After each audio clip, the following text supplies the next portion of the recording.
C'est l'heure du journal, merci de nous rejoindre. Voici le sommaire.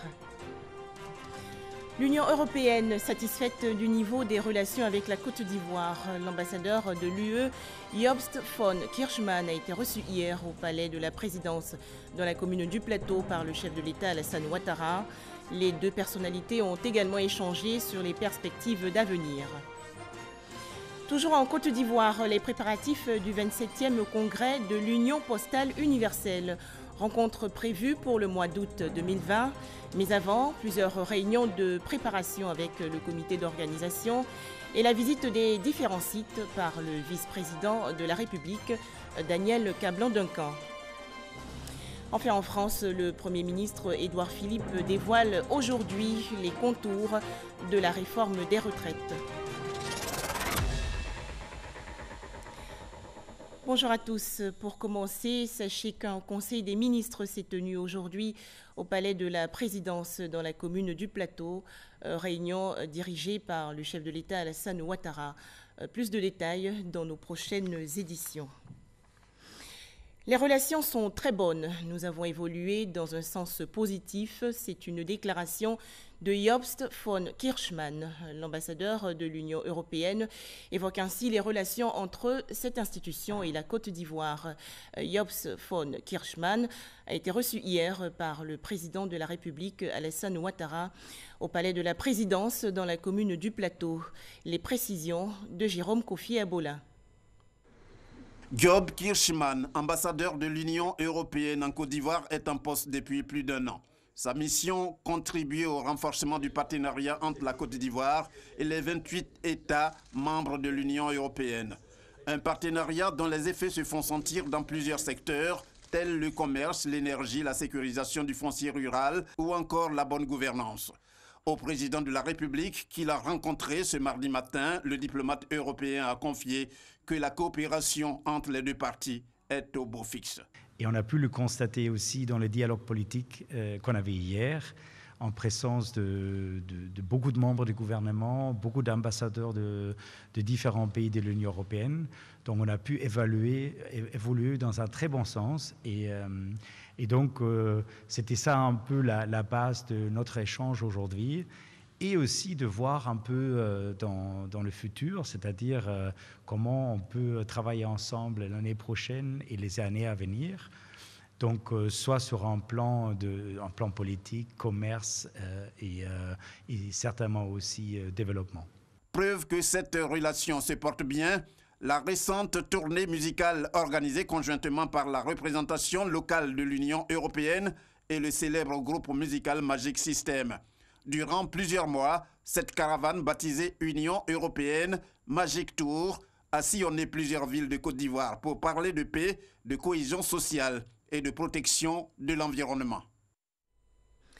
La Côte d'Ivoire va accueillir du 10 au 28 août 2020 le 27e congrès de l'Union postale universelle. Le pays prépare déjà activement cette rencontre. Ainsi, après avoir échangé avec le comité d'organisation, le vice-président de la République, Daniel Kablan-Duncan, a visité récemment les sites devant abriter le 27e congrès de l'UPU.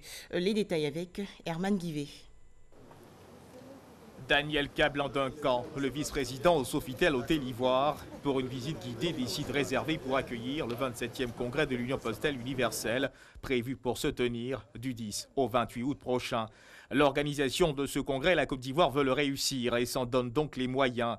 Mission confiée à plusieurs commissions dont le CNOA, le Comité national d'orientation et d'impulsion, le secrétariat permanent à l'organisation, le comité scientifique, les prestataires de services. Monsieur le vice-président de la République, cette visite du site qui va abriter le congrès de l'Union postale universelle est une étape majeure dans les préparatifs. Cette visite doit nous permettre de recueillir votre avis et vos bénédictions pour certaines dispositions qui sont prises. Prise de contact rapide, présentation du document d'affectation et d'aménagement des espaces, puis début de la visite, le palais des congrès, l'auditorium. Le casino, la patinoire, des propositions fusent. Même les chambres qui accueilleront les différentes délégations sont visitées. Le vice-président de la République insiste, il faut prévoir un excédent pour parer à toute éventualité. L'esplanade n'est pas épargnée. Le moment venu, elle fera l'objet d'une occupation aux couleurs de l'événement. Retour en salle pour un débriefing rapide. L'échec n'est pas une option. Nous devons nous organiser de manière à ce que cette rencontre de l'UPU soit une rencontre réussie. Et c'est ça, je crois, qui est essentiel. Le président de la République tient à la réussite de ce dossier. Chaque fois qu'il s'implique dans un dossier, il veut qu'on obtienne les résultats les meilleurs. Le congrès de l'UPU, une rencontre qui devait se tenir depuis bien longtemps en Côte d'Ivoire, reportée plusieurs fois pour diverses raisons. Le pays entend, cette fois, se donner tous les moyens pour honorer de la plus belle des manières ce rendez-vous international. Toujours en Côte d'Ivoire, des conventions signées il y a quelques jours entre le ministère des Mines et de la Géologie et 2 groupements d'entreprises d'exploitation minière aurifère. Ces accords portent sur les mines de Daapleu et de Gbetibouo, situées dans la région ouest, et les mines d'Angovia et Akakro dans le centre-ouest du pays. On en sait plus avec Cheikh Koné. Après un an d'intenses négociations sur les nouveaux enjeux de l'exploitation minière, l'État de Côte d'Ivoire et la société Endeavour Mining ont en fait trouvé un terrain d'entente. Ce dénouement heureux vient d'être matérialisé par la signature d'une convention entre les 2 entités. Un accord qui vise l'allègement de certaines taxes pour la société minière et une meilleure répartition des dividendes issus de l'exploitation minière pour le bien-être des populations. Cette convention minière a permis en particulier d'apporter des réponses à la configuration particulière qui est la société des mines de Daapleu, car son minerai va être traité dans la nouvelle usine de la mine d'Ity, qui est voisine, que nous avons construite l'année dernière pour un investissement global de 275 milliards. Dans ce même élan, un autre partenariat a été scellé entre l'État de Côte d'Ivoire et la société minière Perseus Mining. Les principes sont les mêmes: favoriser la stabilité fiscale de cette entreprise nouvellement installée tout en préservant l'intérêt de l'État. Je voudrais donc vous engager à respecter scrupuleusement les termes de la présente convention pour laquelle l'État a accepté de vous accorder la suppression de l'impôt minimum forfaitaire et de l'exonération sur le bénéfice industriel et commercial pendant 5 années. Nous avons donc fait des efforts. Mais il ne peut en être autrement, car les conventions légalement formées tiennent lieu de loi pour ceux qui les ont faites. Depuis décembre 2018, la part de ce secteur dans le produit intérieur brut est passée à 3% contre 2% en 2011. Les ambitions sont de passer le cap des 4% de part du PIB dans les années à venir. Le projet de construction d'une centrale électrique à biomasse en Côte d'Ivoire avance bien. En effet, le ministère ivoirien du pétrole a signé récemment une convention avec une entreprise française. Cette centrale thermique à biomasse sera construite à Ayebo, dans le sud-est du pays, pour un montant de 129 milliards de francs CFA. Les précisions de Jean-Louis Gbangbo. Initié depuis 2012 par un grand groupe privé ivoirien, le projet de centrale biomasse BioVea vient de recevoir l'accord du gouvernement ivoirien pour sa construction à Aboasso, à 116 km d'Abidjan, dans la région du Sud Comoé. Un pas décisif pour ce projet qui va accroître la production énergétique de la Côte d'Ivoire. Centrale qui va permettre d'alimenter l'équivalent de 315 000 foyers, soit plus d'1 700 000 personnes, avec un impact environnemental et social important et qui s'inscrit dans la durée. C'est 4,5 millions de tonnes de CO2 évitées en 25 ans d'exploitation. D'une puissance de 46 MW, la centrale devrait pouvoir produire annuellement 337 GWh à partir de 476 000 tonnes de biomasse provenant de résidus agro-industriels, notamment de la filière du palmier à huile. C'est un projet qui est très important. Le prix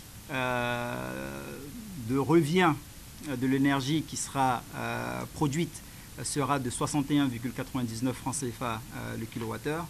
Donc c'est un projet qui est vraiment important et qui permettra à la Côte d'Ivoire d'atteindre ses objectifs en matière de développement d'énergie renouvelable.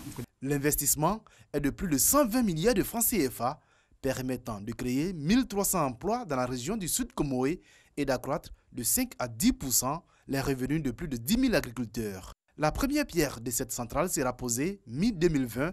Elle devrait pouvoir être fonctionnelle à partir de 2023. La Côte d'Ivoire, premier producteur et exportateur mondial de noix de cajou. Les acteurs internationaux de la filière anacarde ont donc décidé d'organiser pour la toute première fois en Afrique et en Côte d'Ivoire la 5e édition de la Convention mondiale de cajou. Cet événement aura lieu du 12 au 14 février 2020 à Abidjan autour du thème « Quel écosystème durable pour le secteur mondial du cajou ?» Francis Boifo. C'est une première en Afrique et la Côte d'Ivoire s'honore d'abriter l'événement.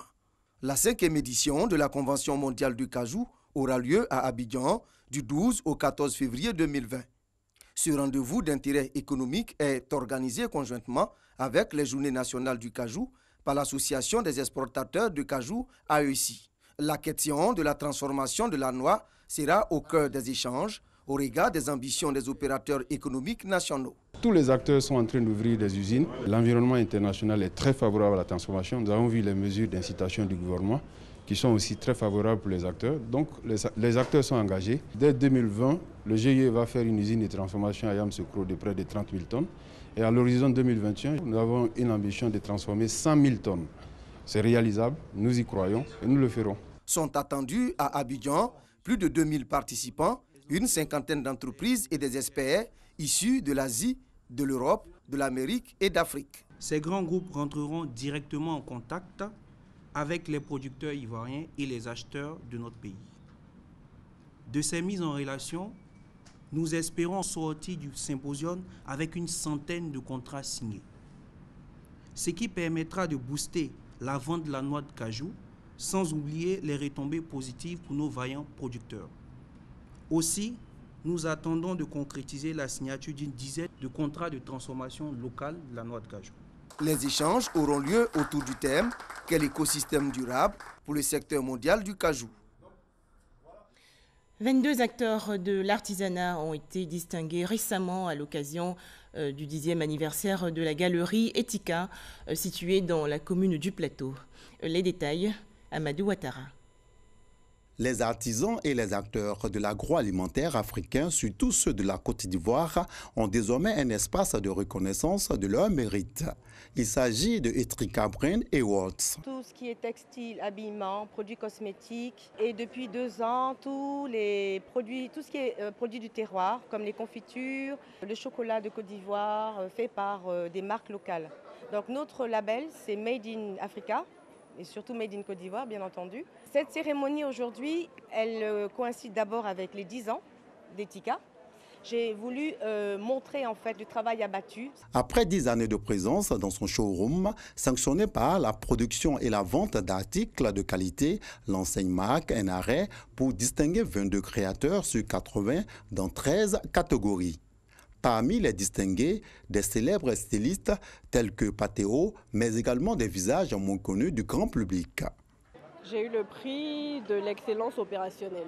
On crée nos modèles, on design tout en Côte d'Ivoire, on coud tout dans notre unité de production, on distribue dans différents points de vente et récemment, vraiment, Dieu nous a fait grâce d'avoir notre propre boutique. Donc ça sera un plus. Avec Etika qui distribue nos produits, c'est vraiment un point fort pour nous. L'initiative bénéficie de l'appui du gouvernement à travers les ministères du tourisme et de l'artisanat. Plusieurs entreprises du secteur de l'artisanat ont trouvé ici une plateforme de commercialisation. Et cette plateforme de commercialisation a boosté, en tout cas, ces entreprises. Aujourd'hui, pour le Tour Abidjan, c'est un rendez-vous important. Toutes les hautes personnalités du monde qui viennent ici à Abidjan font un détour ici. C'est à soutenir et nous disons merci pour cette contribution à la promotion de l'artisanat de notre pays. Le ministre Sidiki Konaté a annoncé le don de 5 millions de francs CFA, un geste du Premier ministre Amadou Gon Coulibaly. La nouvelle a réjoui les initiateurs. Des réflexions pour renforcer la sécurité en Afrique. 22 pays africains participent à une rencontre organisée par le Centre d'études stratégiques de l'Afrique. Pour en parler, Abou Sanogo. La gestion des ressources de la sécurité en Afrique au centre de la session de renforcement des capacités au profit des cadres africains de haut niveau. Une rencontre destinée aux anciens du Centre d'études stratégiques de l'Afrique, dont le travail implique la gestion des ressources pour le secteur de la sécurité dans leur pays ou institution. Et tous ces anciens travaillent encore activement dans leur profession. Ils sont originaires de 22 pays africains. Pour les participants, les problèmes de sécurité en Afrique devenant de plus en plus complexes, la gestion efficace des ressources qui sont allouées au secteur de la sécurité devient de plus en plus importante. Nous avons une grande responsabilité pour gérer nos ressources financières, nos ressources humaines sur le continent afin de pouvoir fournir la sécurité qui est importante pour nos populations sur le continent. C'est tout à fait important que les experts puissent se retrouver et voir comment conjuguer les efforts de tous les pays, comment gérer au mieux le soutien et l'aide que la communauté internationale nous apporte en matière de sécurité. La gestion efficace des ressources disponibles est un pilier clé d'une stratégie de sécurité nationale efficace. Cette rencontre, qui va durer 3 jours, sera suivie du symposium de lancement des activités de l'amicale du Centre d'études stratégiques de l'Afrique section Côte d'Ivoire. Conformément au statut de cette amicale, les membres saisissent l'opportunité de leur rencontre pour s'imprégner davantage et pour échanger des points de vue sur la problématique d'un sujet d'intérêt commun. En Côte d'Ivoire, quelles sanctions face à la cybercriminalité et au blanchiment d'argent ? 80 magistrats ont bénéficié récemment d'une formation sur les nouvelles dispositions du Code pénal en matière de cybercriminalité et de blanchiment d'argent. Les explications dans ce reportage de Michel Digré. Se donner les armes juridiques pour mettre hors d'état de nuire les cybercriminels ou les individus qui blanchissent les capitaux. Tels sont les enjeux de ce panel animé par le procureur de la République près le tribunal d'Abidjan, Richard Adou. Pour pouvoir être nuisibles, ces terroristes sont obligés d'utiliser malheureusement notre système financier pour transporter de l'argent, pour pouvoir financer leurs activités. Et également, ils utilisent aussi les canaux qui sont dédiés par la cybercriminalité, par Internet. Donc il était important d'expliquer à nos collègues, à nos sachants, quels sont les actes qu'ils doivent poser au quotidien afin de pouvoir mettre fin aux activités de ceux-là même qui utilisent le système financier tant national que mondial pour passer des capitaux qui vont servir à une seule chose, à s'aimer la terreur dans nos pays et dans le monde entier. Cette formation à l'endroit de 80 magistrats du siège et des parquets porte également sur le nouveau code de procédure pénale. Pourquoi est-ce qu'on doit mettre les crimes internationaux dans le code pénal ivoirien? D'abord parce qu'il s'agit d'une obligation en droit international. On le sait tous, l'adhésion à un traité n'est pas forcée. Pacta sunt servanda, on adhère à un traité, et quand on adhère à un traité, on se lie. Le nouveau code de procédure pénale est en vigueur depuis juin 2019.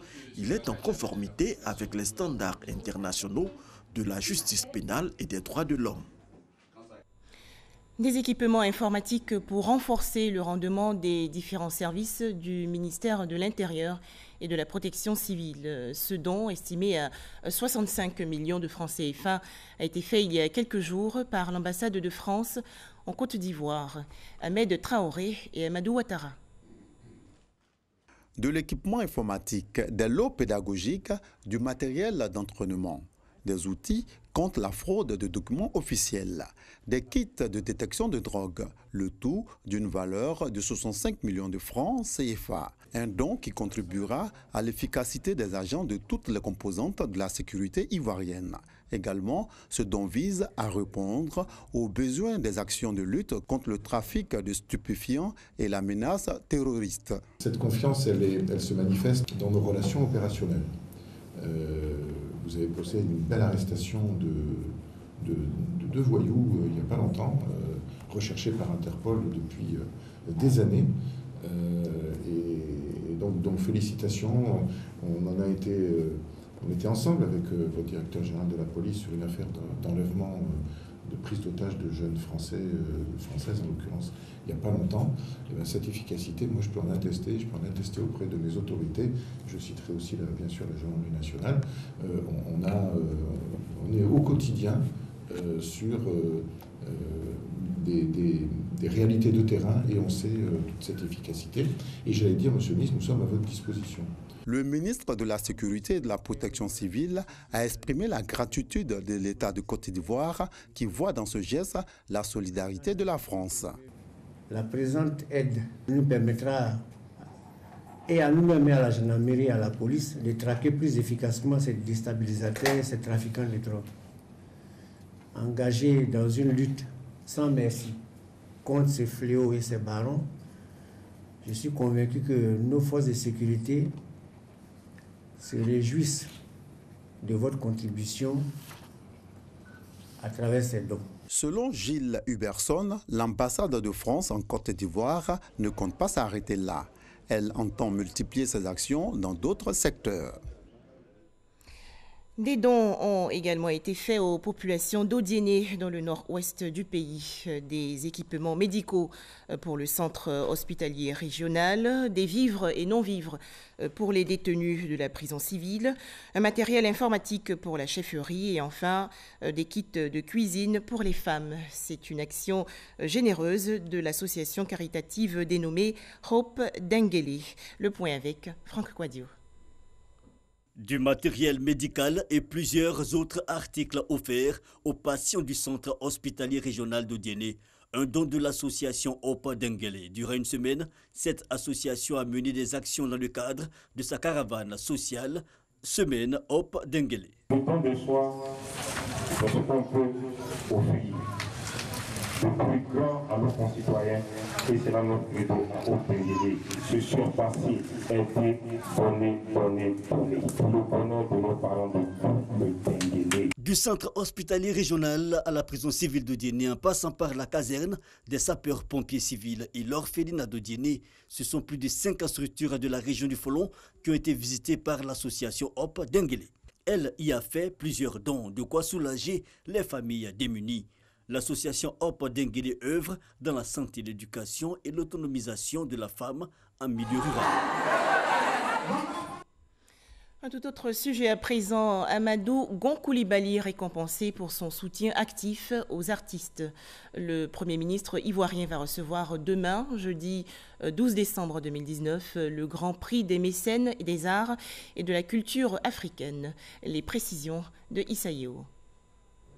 Le mécénat est le fait d'aider et de promouvoir des arts et des lettres par des commandes ou des aides financières privées. Depuis quelques années, la Fondation des artistes africains récompense un mécène qui se serait distingué par ses actions en faveur des arts et de la culture. Une fondation des artistes africains n'a pas l'obligation, mais a le devoir de faire savoir qu'il y a des gens qui les soutiennent et que parmi ces gens-là, il y en a qui se sont distingués. Et à l'occasion, quand c'est possible, le dire publiquement pour que ça soit sûr.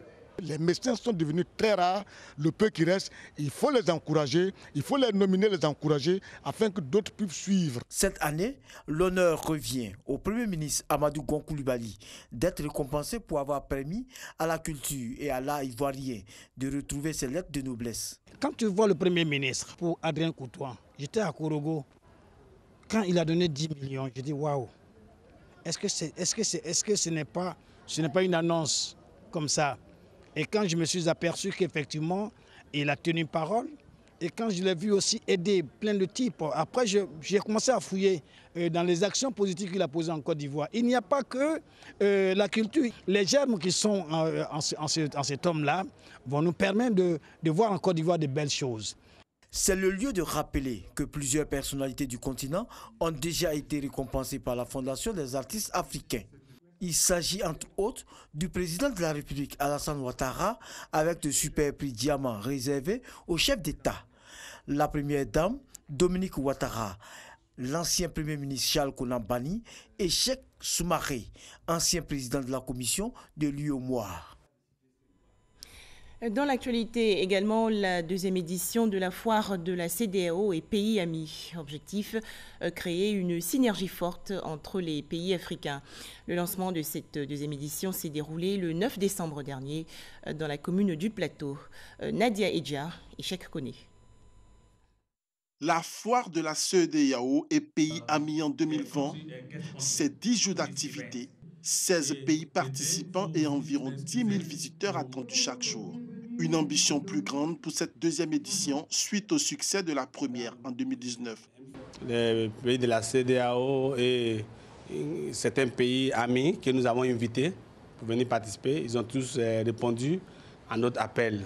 En plus, il y avait aussi du monde, voilà, et les exposants qui ont participé, et ils nous ont envoyé des messages de félicitations. Avec Israël comme pays à l'honneur et un accent mis sur la promotion des secteurs comme l'agriculture, cette deuxième édition se veut enrichissante pour la Côte d'Ivoire. Nous voulons vraiment valoriser l'agriculture et nous avons vu Israël comme un pays d'exemple.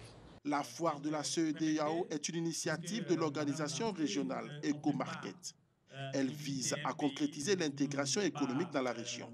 La deuxième édition se tiendra du 1er au 10 avril 2020 au Parc des Sports de Treichville. Le village du Maroc, événement pour consolider les relations entre Abidjan et Rabat. La deuxième édition du village du Maroc s'est déroulée du 6 au 8 décembre dernier. Au programme, une exposition d'œuvres artistiques, des conférences et une présentation culinaire. Le point avec Patricia Etia. Décor féerique, grandeur nature, pour faire découvrir aux invités les trésors et secrets marocains. C'est dans ce décor que la deuxième édition de l'événement Village du Maroc a ouvert ses portes. C'est une très bonne initiative et ça va permettre à tous les invités d'apprendre à se connaître et permettre la cohésion entre nos deux peuples. Deux pays qui sont voués à mieux se connaître. Et l'un des vecteurs essentiels, c'est bien sûr la culture. On a ici le Maroc en miniature, en quelque sorte, avec toutes ses nuances et sa diversité. Le village du Maroc, c'est aussi cette vision qui invite à l'ouverture sur l'Afrique, mais également le développement des relations économiques et sociales entre les pays du Sud. Un programme à l'image de l'Afrique, riche et multiculturel, démontré ici à travers l'art et la culture. Cette deuxième édition s'attend d'abord à célébrer les liens de fraternité qu'a le Maroc avec la Côte d'Ivoire.